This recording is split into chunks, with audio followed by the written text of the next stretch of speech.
Alright, so last video I was showing how to put the top of the desk together, and now I flipped that top of the desk contraption, flipped it over and installed it.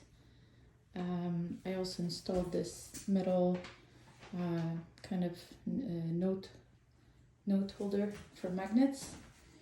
I installed the back of the closet, and now the next step here is to install the bed platform. So that would be, I just completed step 28.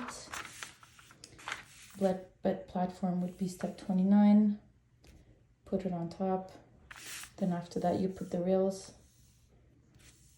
And after that you put the side of the bed. So not many steps left.